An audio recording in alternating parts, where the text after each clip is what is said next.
Did Moses disobey God? Moses is one of the most important biblical figures chosen by God.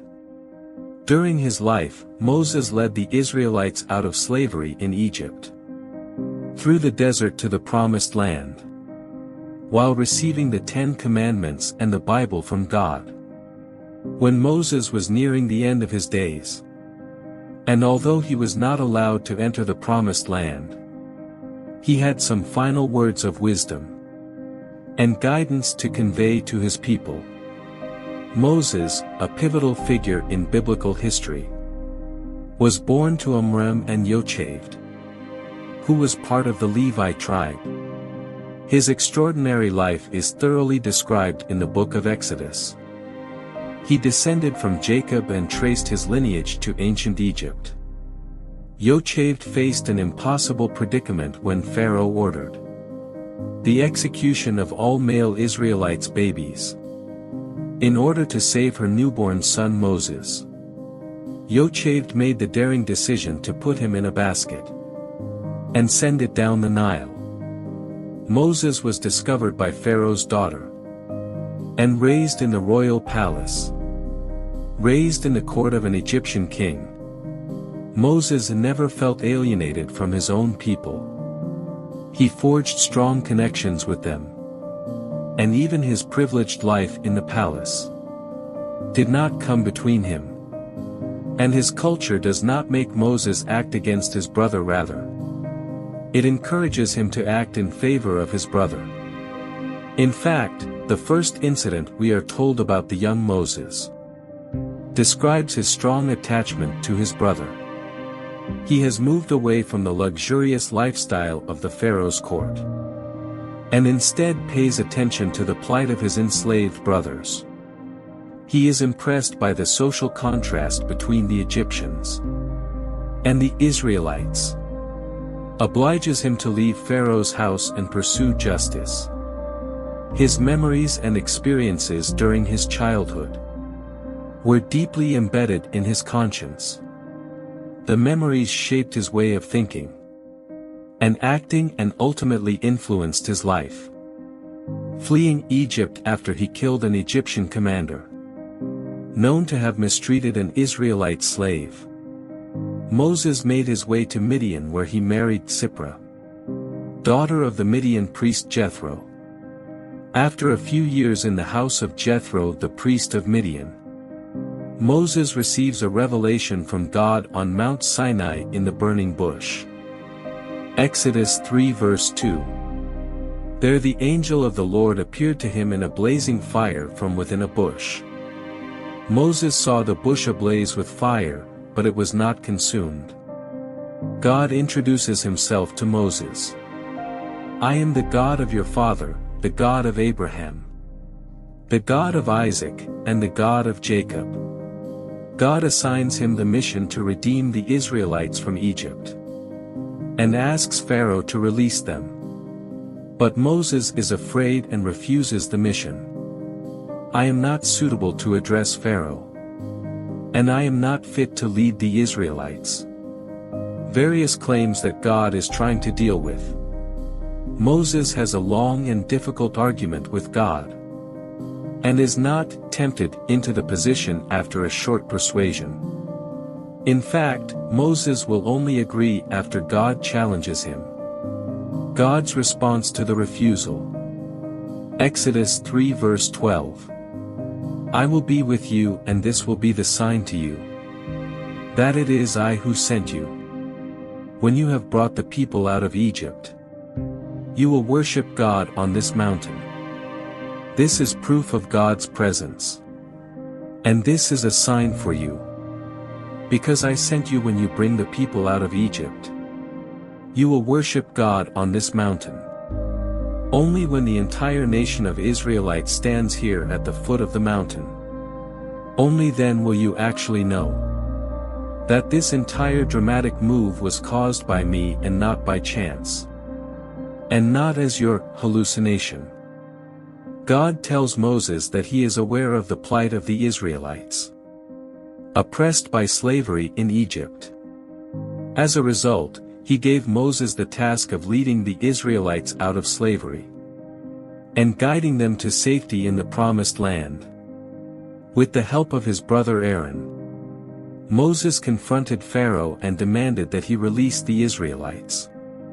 After Pharaoh refused, God punished Egypt with a series of 10 plagues to demonstrate his power and convince Pharaoh to release the Israelites from slavery. The plagues illustrated the strength and power of God. When Pharaoh refused the demand, God instructed Moses and Aaron to bring blow after blow upon Egypt, while Pharaoh continued to refuse time after time. Number 1. Blood.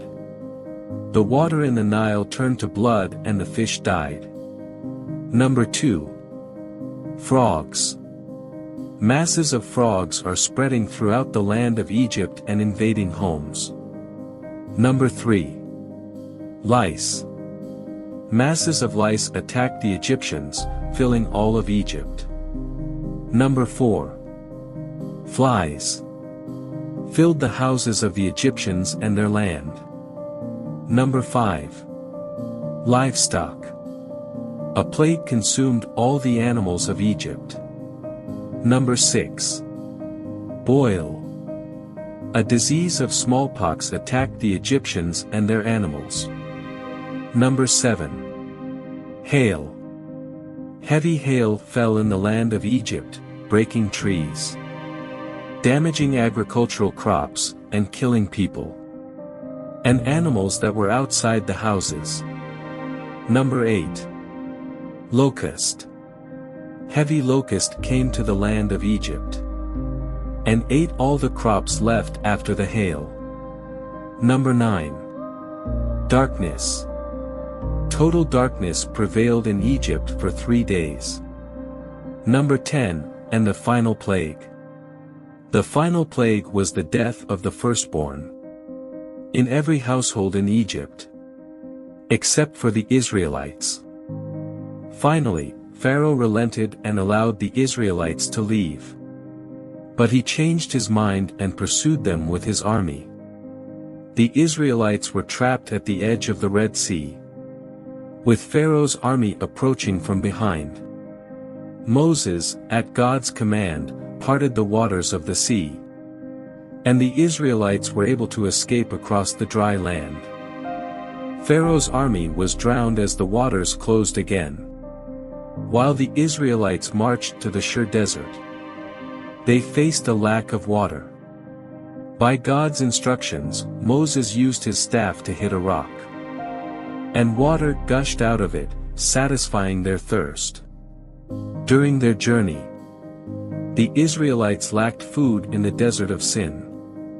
In response, God provided them with a flock of quail and manna, which kept them nourished throughout their travels. After the Israelites spent some time in the wilderness of Sin, they arrived at the foot of Mount Sinai, where Moses received the 10 Commandments from God. They include prohibitions against idolatry, murder, theft, adultery, as well as the commandment to honor parents.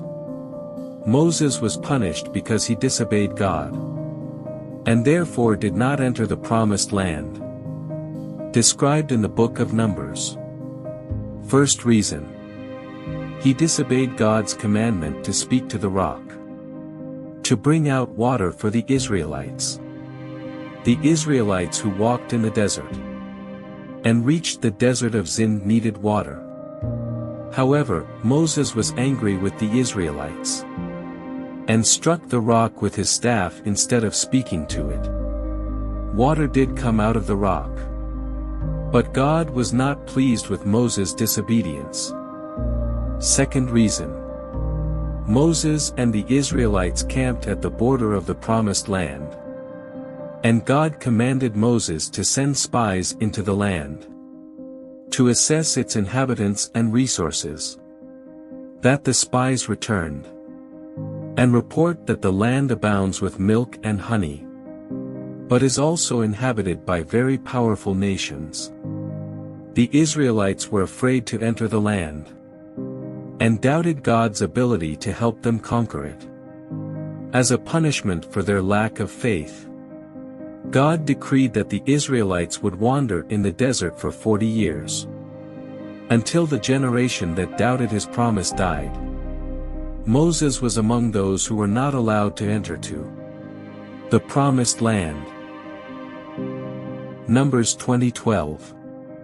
Because you did not trust me enough to honor me as holy in the eyes of the Israelites, you shall not bring this congregation into the land that I am giving them. Moses tells of a case in which God passed through him, but did not hear his request. Moses begged God to reconsider his punishment and allow him to enter the land before his death. Deuteronomy 3 verses 23 to 25. At that time I pleaded with the God, sovereign God. You have begun to show to your servant your greatness and your strong hand. For what God is there in heaven or on earth who can do the deeds and mighty works you do? Let me go over and see the good land beyond the Jordan, that fine hill country and Lebanon. Before his death at age 120, Moses gave an emotional farewell to the Israelites in his last words. This speech contains blessings, teachings, and warnings for the Israelites. Moses was a significant figure in the history of the Israelites. Before they left, he strongly reminded them of God's blessings and emphasized the importance of their loyalty to him. He gave blessings to each tribe and prayed for divine protection as they set out on their journey home. He died on Mount Nebo.